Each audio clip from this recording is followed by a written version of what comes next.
सुबह सुबह प्रभु जी दया तेरी नहीं है, रात भर तेरी वफादारी भी।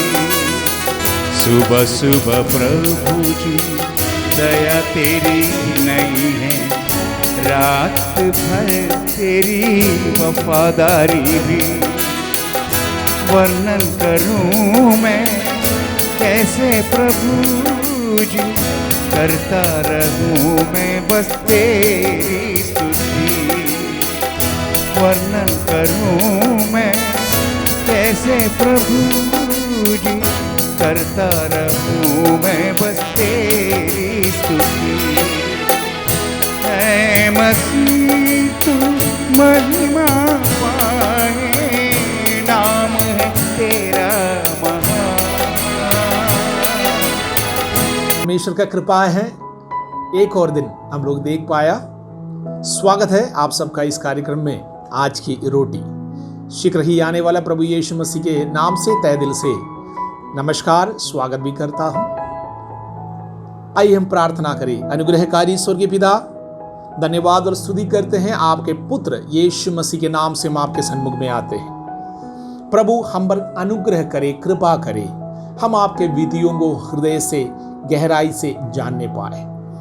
प्रभु इस संसार की अशुद्धि में पढ़कर हम अपने आत्मीय जीवन में पराजित नहीं होना चाहते। परमेश्वर हम पर कृपा करे। परमेश्वर हमारे समस्त के लिए मैं प्रार्थना करता हूँ। हमारे देश के प्रत्येक अधिकारियों के लिए, हमारे देश के हालेलुया हमारे नागरिकों के लिए हम प्रार्थना करते हैं। प्रभु ये देश धार्मिकता का देश कहलाए जाने पाए। ये देश एकता और अखंडता के देश है। प्रभु इसमें हम स्थिर रहकर अनेकों के लिए आशीष का कारण हम ठहरे। हमारे द्वारा मसीहा के शांति बहुतों तक पहुंचने पाए। हमारे प्रेसिडेंट के लिए, हमारे वाइस प्रेसिडेंट के लिए, हमारे प्रधानमंत्री के लिए परमेश्वर, हमारे आमीन प्रत्येक राज्यों के मुख्यमंत्रियों के लिए प्रार्थना करते हैं। प्रभु परमेश्वर हमारे डॉक्टर्स, हमारे नर्सेस, हमारे हालेलुया हॉस्पिटल के हालेलुया प्रत्येक कर्मचारियां, प्रभु जी हमारे मिलिट्री, हमारे पुलिस, इस प्रकार प्रभु आमीन जो दुख में मुसीबतों में जितने भी लोग आज के दिन हैं, हम उन्हें याद करते हैं। उनके छुटकारा और स्वतंत्रता के लिए प्रार्थना करते हैं। हम पर कृपा करे परमेश्वर। जाने में अनजाने में किसी प्रकार की कमी है, क्षमा चाहता हूं परमेश्वर। प्रभु हमारे लोगों के प्रति मध्यस्थता करता हूं यीशु मसीह के नाम से, आमीन। आज के मनन के लिए हम परमेश्वर के पवित्र कलाम से एक वचन पढ़ेंगे।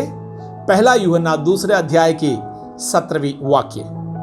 और संसार और उसकी अभिलाषाएं दोनों मिटते जाते हैं, पर जो परमेश्वर की इच्छा पर चलता है वो सर्वदा बना रहेगा।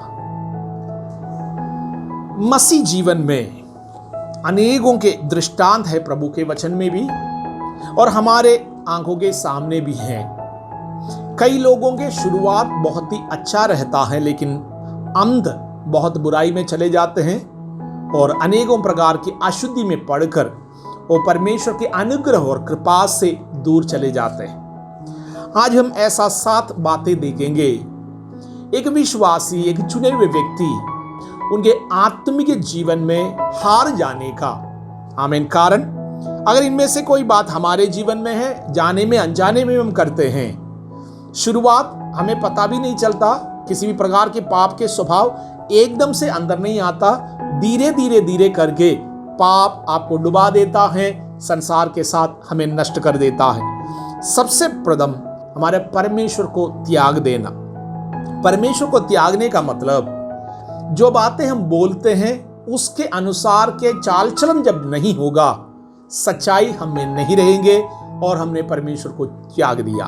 प्रभु आपको इसलिए चुना है, जैसे हमारा परमेश्वर पवित्र है वैसे हम भी पवित्र बने रहे, पवित्रताई के जीवन व्यतीत करने के लिए।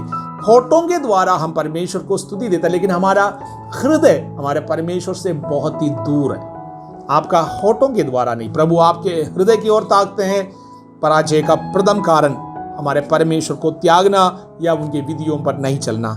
दूसरा, मानुषी का भय हमें परमेश्वर से दूर लेकर चले जाते हैं या हम अपने आत्मीय जीवन में हार जाते हैं। कई बार हम लोग मनुष्यों के डर के कारण प्रभु जिस प्रकार हमसे चाहते हैं उन कामों को हम नहीं करते हैं।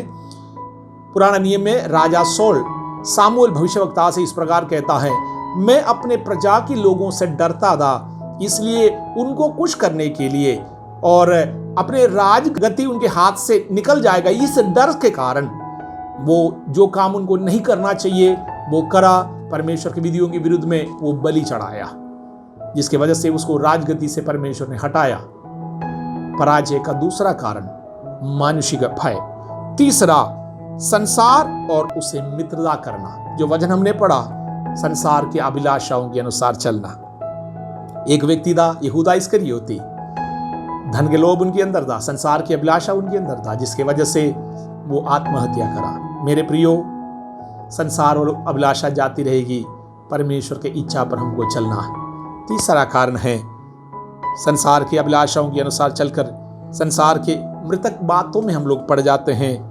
एक मसीह व्यक्ति अपने आत्मीय जीवन में पराजय हो जाते हैं, हार जाते हैं, इस बात को याद रखिए। चौथी बात है, हम लोग अनाज्ञाकारिता के काम जब करते हैं, हमारे आत्मीय जीवन में अनेकों प्रकार की दिक्कतों के सामना करना पड़ता है। यूना नाम का एक व्यक्ति, यूना को जाना चाहिए निनवे, लेकिन वो अपनी मर्जी के अनुसार तरसीस की ओर जा रहा है। उनके जीवन में अनेकों कठिनाई आया, कारण अनाज्ञाकारिता का जीवन। मसीह लोग प्रभु के वचन के विरुद्ध में कभी भी अनाज्ञाकारिता का काम ना करे, हमारा परमेश्वर ये हमसे नहीं चाहते। पांचवी बात है हमारा विश्वास, जिसके ऊपर हमें विश्वास नहीं करना चाहिए, प्रधान और अधिकारियों के ऊपर विश्वास नहीं करना चाहिए, हमें प्रभु के ऊपर भरोसा करना चाहिए हर समय पर। पुराने नियम में यहूदियों के एक राजा था जिसका नाम था आसा।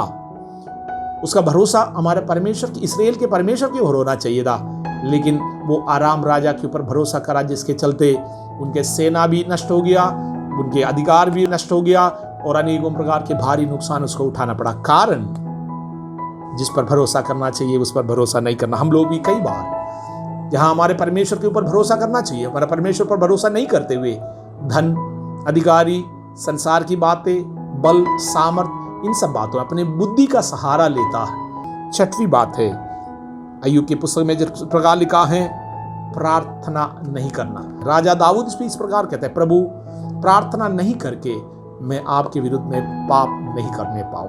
प्रार्थना नहीं करना हमारे लिए पाप है। प्रार्थना जब नहीं होता है, परमेश्वर के साथ के संबंध हमारा ठीक नहीं रहता है। प्रार्थना का मतलब है वार्तालाप। हम प्रभु से जब तक वार्तालाप नहीं करेंगे, प्रभु के विधियों को नहीं जानेंगे, प्रतिदिन की इच्छा हमारे परमेश्वर के ओर से हमारे लिए क्या है उसको नहीं जानेंगे, हमारे आत्मीय जीवन में शैतान हमको हरा देंगे। सातवीं बात है ये अविश्वास, हमारे आत्मीय जीवन से हमको गिरा देता है। बाइबल में इस्राएल के लोगों के बारे में लिखा है, प्रतिदिन परमेश्वर के आश्चर्य कर्मों को, प्रभु के करुणा को, अनुग्रह को देखने के बावजूद भी उनकी आंखों के सामने जब उनको भूख लगता था प्रभु ने भोजन दिया, प्यास लगता था पानी दिया, लाल समुद्र पार कराया, बड़े बड़े आश्चर्य कर्म के द्वारा उन्हें मिस्र से छुड़ा कर ले आया। उसके बावजूद भी रास्ते में वो प्रभु के और परमेश्वर के दास मूसा के विरुद्ध में बात करता था और लोग अपने मनोरंजन के काम में लगा, हर प्रकार के अंधकार के काम करने लगा, अन्य जातियों के साथ विवाह संबंध में प्रवेश किया। प्रभु की इच्छा के विरुद्ध में चलने के कारण, उनके अविश्वास के कारण प्रभु उस पीढ़ी को त्याग दिया। अगर इस्राएल को प्रभु त्याग सकते तो हम और आप क्या हैं? मेरे प्रियो, आपको प्रभु ने चुना है, बुलाकर अलग किया है। विश्वास में स्थिर रहे, दृढ़ रहे।